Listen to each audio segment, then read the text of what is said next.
these ponds have been here on the estate for quite a while, since at least the 1800s. Where's their food? Food? Do you mean growing in the fields? Across the road, yeah, we had fruit trees.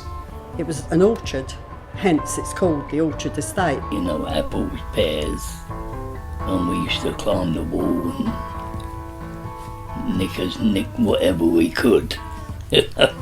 Often we got chased by the police, quite often. Oh yeah, we used to go scrumping, yes, definitely. Climb the tree, yeah. Yes, in fact I fell out of one of the trees there and I've got a scar on my chin, but yes. Doing things we shouldn't do, yeah, definitely. As we all did. Years and years and years back, you didn't have bottles coming in, you had cows coming along the road. And the cows were actually milked on the corner, and the people used to come along with their little cans, and the farmer would pour the milk from his bucket into the little cans. And at one stage there were more cows in London than there were in Surrey, because at the back of each little alleyway there'd be a cow house. Originally there would have been clear-lined ponds. There would have been like a dew pond, which is a clear-lined pond, pool water for like, cattle and sheep and things to drink, or they might just appeared as a result of a natural spring. We don't really know. In the 60s, the land was compulsory purchased by the council, and they built the estate around the housing estate around the area where the ponds are. So the ponds are like the last remnant of what used to be a country estate, and what used to be was probably quite a wild part of the estate, because there's lots of remnants of wildflowers and things here. At the time, the estate was owned by Sir Thomas Gabriel, who was a wealthy timber merchant and businessman.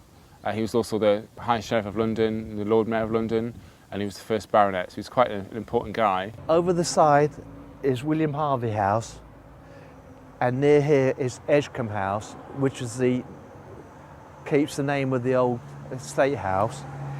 They were the first two initial sites. The old house would have been about there, and the cedar tree is located about there.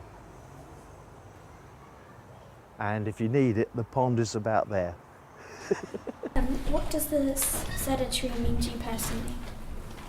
To me, hello Helen, a great deal, because it's been there for so many years, and we've seen it change, haven't we, over the years? Yeah. I like it because you can go for picnics and sit there, you know, all that sort of thing. It's something that we've kept rather than lost. Looks like one of those kind of trees that you would see in a safari program or something. The only thing I do know is one time I was walking underneath it and I saw the longest spiderweb I've ever seen in my life, stretching from one of the branches down to the ground. My name is Ben. Hello, Ben. Hello Ben. And how long have you been living there in the estate? I've been living here for 40 years. I moved in when the estate was built, just after the estate was built, and that was in 1963. And today's date is 2013. So 50 years. Brilliant, well done. I moved here about 4 months ago, so just 4 months. We must have been there 49 years at least. 50 years, yeah. Yeah. I lived here last 3 years. I've probably lived around the area since 1956. The 11th of November 1963. My name is Ajit Kumar, and I've been at William Harvey House for almost 4 years. And I'm Andrew Mitchelson, and I've been living with Ajit for 3.5 years. When did you move to estate? 1964. That was when this block was first opened. There's been nobody else in this place except us. I moved in here, when did I move in? I moved in around last year, July. Jean Daly, and I moved here in 1964, July 1964. Malcolm Daly, and I joined at the same time. How did you get here, and Oh, We lived in a 2-room basement flat before that. We already had 4 children, all sleeping in the same room, and then we were expecting twins. So I told the doctor, and he got us onto the council, didn't he? Yes, it was. I We must already admit, had it was on the the doctor council. who did everything for us, didn't he? He was great. Well, to be honest, I've lived on estates all my life, so I just thought it's another estate. I know Southfields, I've known it forever. It's just like all the rest, to be honest. Oh, the estate was much nicer then in those days than it was here. It is now. In that pond area, when we moved down here, that there was all blackberries. They must have been cultivated because they were big and juicy. It was great because you had your own room. I mean, I never had my own room. I always shared with my mum and dad. So that was lovely. There's quite a lot of space on it, which is unusual considering the volume of people living in all the blocks. Everybody went daft. Well, I mean, it was terrific. No, the garden was smaller than what we were used to, and not as flat, but nobody worried about that. Yeah, I find this is a good area. Before first year was something is problem. There is teenagers come outside, not from here. Only one boy from here, and then one time come police, they catch him and take away. Well, it was still a builder's yard when we moved up. Their canteen was down where the car park is now, and that's how it was till about 1964 when it was all complete. And as I say, it was nice. It's entirely different. When you look back, I think it was better then than what it is now. First person I met was next door. She'd moved in the day before, I believe. She was very nice. She had a dog. But we only ever sort of said hello to each other, and we were there for each other.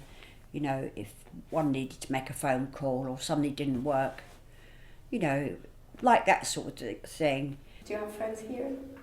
No, just bump into our immediate neighbours on the floor, and that's about it. I may say hi to a couple of other people I've seen in the block as well. It's usually in the lift. In the it's lift? Like a 30-second lift journey is usually where you meet people, so it would be really nice. It would be really nice to get to know other people that live around here. A very close community, very close in the block. Unfortunately, I don't think it's like that nowadays, but yeah, everyone knew everyone. You know, you used to go in and out of each other's house or flats and leave the doors open. You could, you know. Yeah, I live with at the moment I live with 3 other people. A man and two women. I mean, we live in the same place. Well, me, the type of person I am anyway, it's just usually a hi and bye thing. I don't really get into conversation or anything like that. I just come straight to my room, do what I have to do, rest my head and go back out. And that's it, really. Obviously, I want a better life, so I'm not really trying to get comfortable here because I'm trying to do things with myself, so yeah. I don't plan to stay here for that long. It's very difficult when you've been around for a long time and you've known everybody fairly well, and then you begin to find lots of strangers coming into the estate. I may be wrong, but it didn't take folks very long originally to get to know each other. It didn't take, you wouldn't. As I say, most probably because we were inquisitive about each other. Where did you come from? And you'd feel all sorts of tales, wouldn't you, about the places they lived in, and some of them were worse off than us. My neighbor is nice people, good person, and also on other side 3 families. They are very nice, helpful, we can say. Also, sometimes I help him. Yes. took a little while, but I think the first person I spoke to, she lived on the 9th floor. And though we were only neighbours, we became very, very good friends later on. And unfortunately, she died 18 months ago. So yes, they're the people that,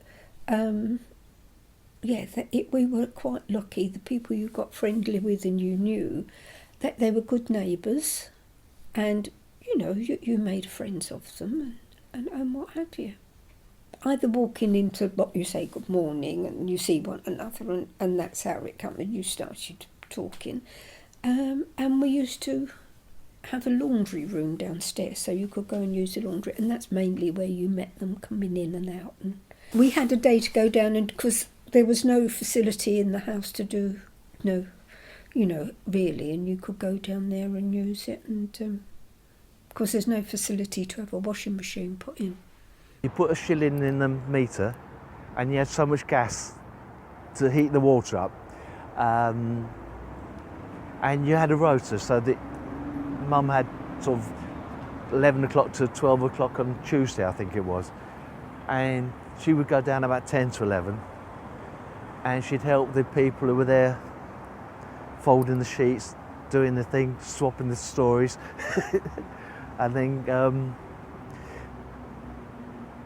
come 10 to 12 the next person would come in and help Mum clean the sheets.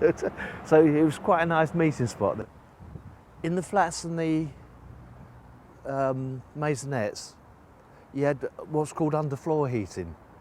You had sort of copper wires underneath the lino, and in your living room and the hall that was paid for out of your rents, because initially when we moved in there that was all tenants, nobody owned it, and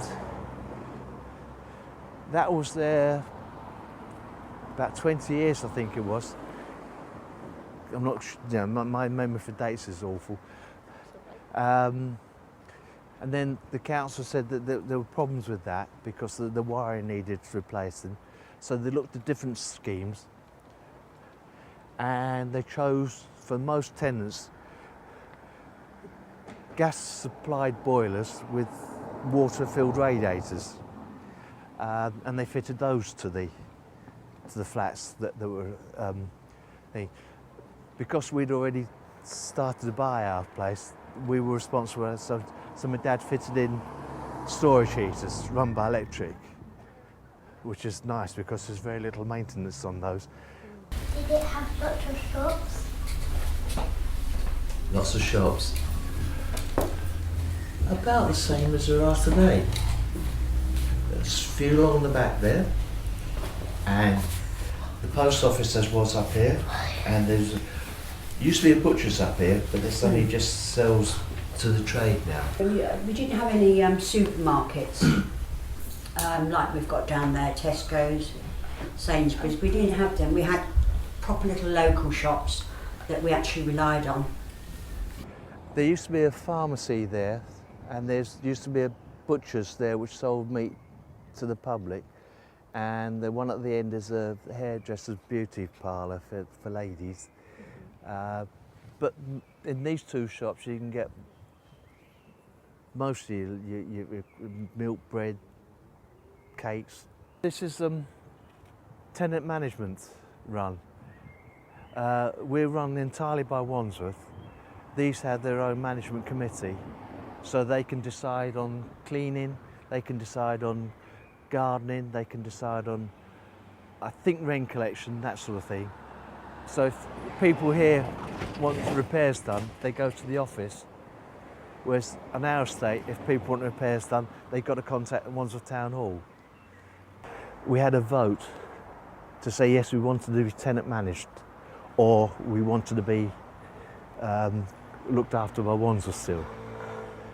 And as it happened, we lost the management because so now we're now run by Wandsworth again. We had to get a majority of the people living on the estate. I'm sure we would have got this, but we've got a lot of people that bought the places under the right to buy, they sublet them and moved away. And the people that they put in there, the subtenants, they'd got no interest at all in the estate. And that was the worst thing the council ever did. It was let people buy the property and sublet. A lot of people were against it. In fact, my dad wasn't too happy about buying it at the time, but we weighed up the costs, we weighed around the fors and against. And because I was there as well, we both had enough to cover, and we thought, well, let's go for it. We took the chance. Yeah. If you've been here 20 years, they gave you half price. Discount, they give discount.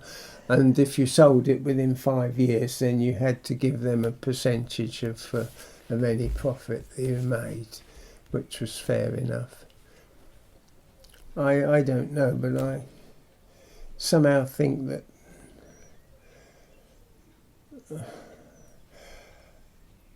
I think it was, as far as we're concerned financially, it was a good idea, because if we hadn't bought it, I'm not sure how we would have managed with the rent. I would have liked to have bought, but no, I decided no. Some people did buy it in this block. A couple of people bought it, and I'm glad they had the chance to buy it, but personally speaking, no. My friends owned the flat I'm in now, and they were selling it about 4 years ago, and I moved in only temporarily until they sold it, but then I somehow got my act together and raised the money to buy it, so I bought it off them. Have you heard about the Residents Association? Yes, I heard about it, been meaning to go, but never quite get my act together to put it in the diary and make it a priority to go down. What would be a reason to go to those meetings?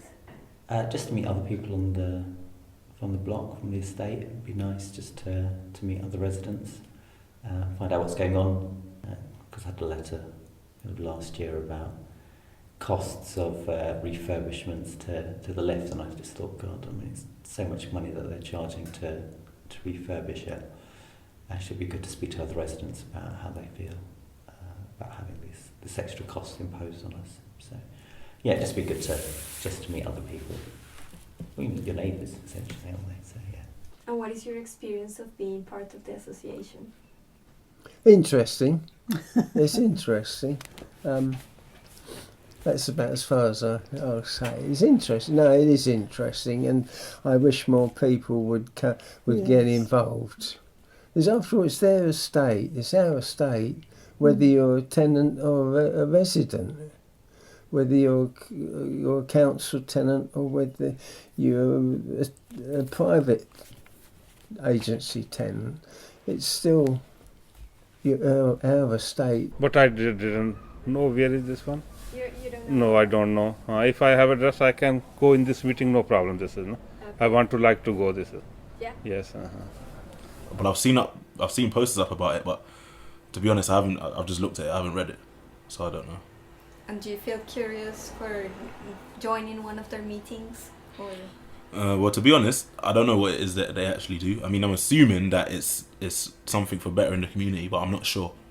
What we need in the Tenants Association is younger people, younger than me, because they can come forward with better ideas and, in other words, put new stock into the Tenants Association, new minds. That's what I'd like to see, I really would. And how do you think that can happen? Well, we have tried it, please come along to the meetings, through posters, obviously, to attend the meetings. We've done barbecues and stuff, and hopefully they're seeing all this activity going on around the pond and the land, that they might even use it. The pond? Mm-hmm. Oh yeah, I saw it, and obviously that is one thing that is different from other estates that I've lived in. I ain't seen no pond with a waterfall there or anything like that before, even though the waterfall doesn't work, but still. Yeah, it's got the potential to be nice. Having taken those railings away and putting those bench type tables up and it looks good now. It looks good, but there again we've lost a couple of ducks, haven't we? Yeah. When we first made an attempt to have it done up, we bought some ducks. There was 3 of them. And one got stolen. Either a fox had it or somebody had it for dinner, we don't know. A dog got one. A fox. And a fox, we reckon, got the other. I think we even gave them nicknames, didn't we? But yeah, there was a competition. And I think we added our. I can't remember what we said now, but we did add our names for naming the ducks. I kind of wondered how long they might last. Actually, with all that, because I thought they must have done something to their wings because they're not going anywhere. But I mean, it is fox central round. We know here. how many foxes there are. A lot of foxes here. We had 3 ducks at one point, and we ended up with just one left because one of them was attacked by a dog. Someone brought their dog in, and it was a irresponsible dog owner. And then one of the ducks, unfortunately, we lost one of the ducks to a fox. The duck was resting on the grass and asleep on the grass, and the fox stalked it and managed to catch it. So we decided to take the remaining duck away. We decided not to get any more. So if the wild ducks come and they stay, that's fine because they can fly. But we decided not to get any more domestic flightless breed.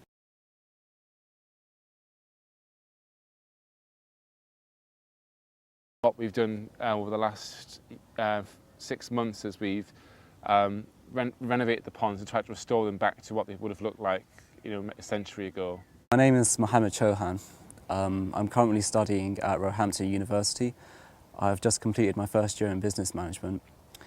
I volunteered through Volunteering Wandsworth to do some work at this pond, to get some experience in general environmental working, to learn something. Compared to when I first saw it, there's a lot more life here because I only saw it when it was really cold during the spring earlier this year.